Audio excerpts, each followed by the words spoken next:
I have never had this many 1-pound bottles in this warmer.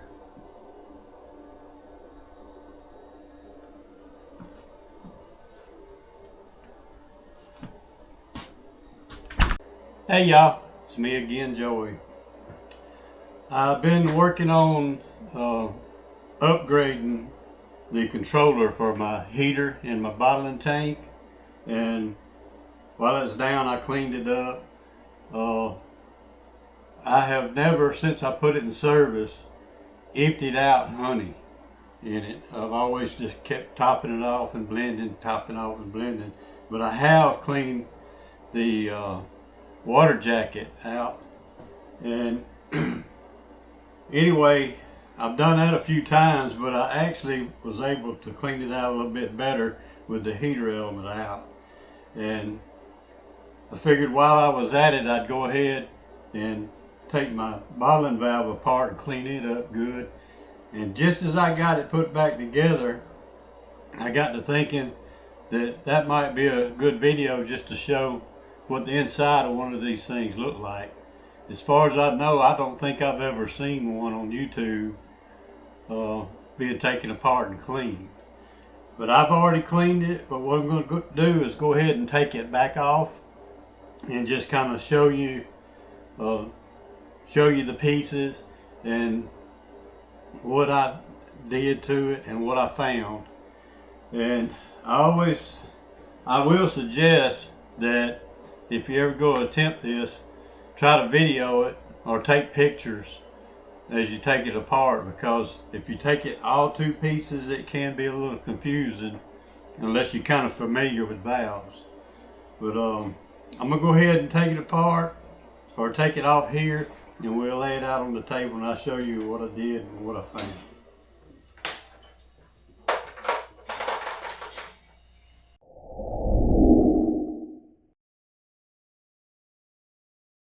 I'm going to go ahead and take a couple of screws out and just lay them on the table.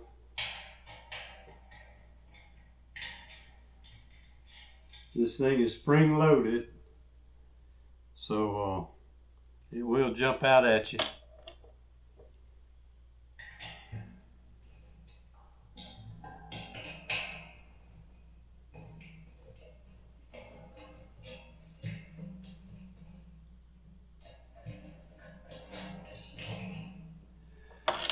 Now, this is the last screw. I'm going to kind of hold down on the valve.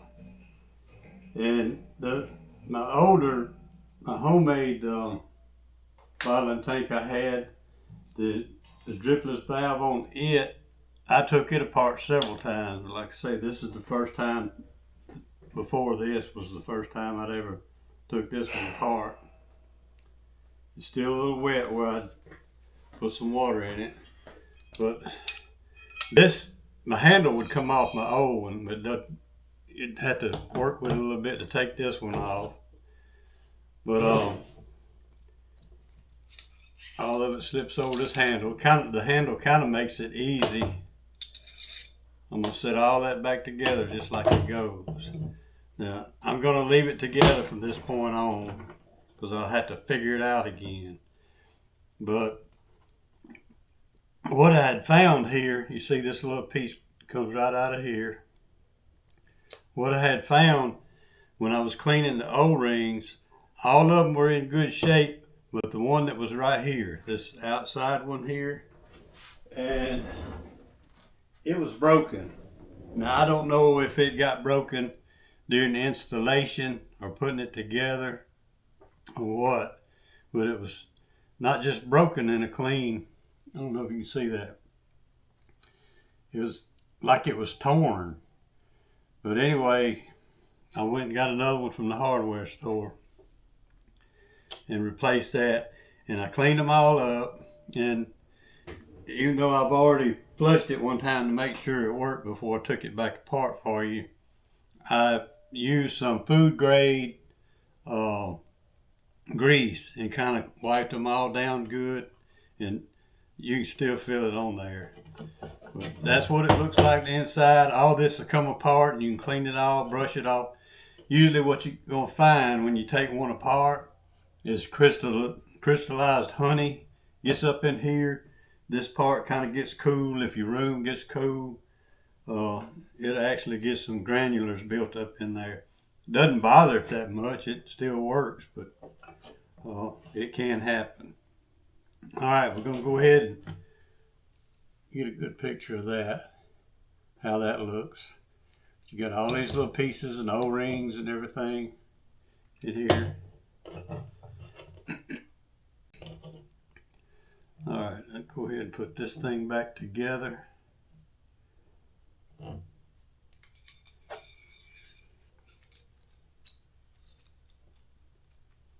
Don't forget this part. That's the important part. Now, I've got to mash down on this thing to get it put back together.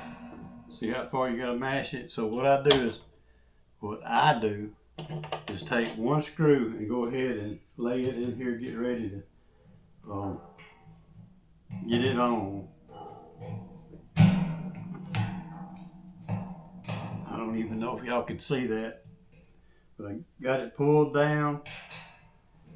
I just get 2 or 3 threads to hold that down. Then I get another one. We'll do this back one. This is kind of the hardest one to get to. With that little thermometer right there. And I'm not going to talk about the upgrade right now. I'll probably do a video on that later. That's the plan anyway.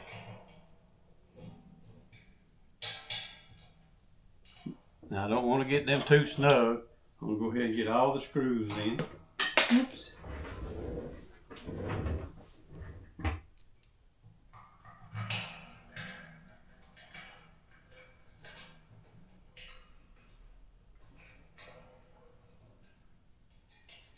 Evidently one's too snug already. I can't even move it.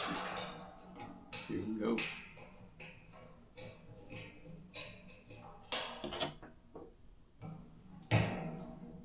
I know it's not much of a video, but I figured somebody out there might want to see the inside of one of these things and don't know what they look like.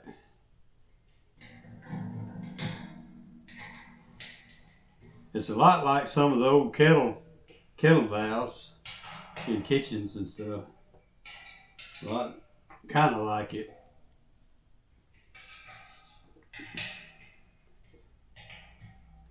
All right, I got them all snug this direction. Now this one back here is hard to get to tighten up. So what I'm gonna do, I got a little bit of shorter Allen here. I'm gonna put on here and get my old rusty wrench for a little cheater bar, about a quarter turn. Then I'll take the rest of them, just like changing a tire, just go across from each other and just kind of snug it down.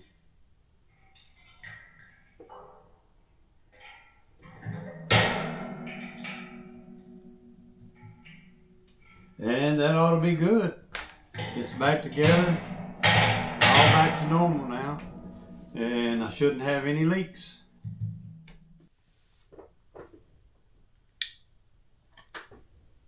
Thanks for watching. We'll see you on the next one.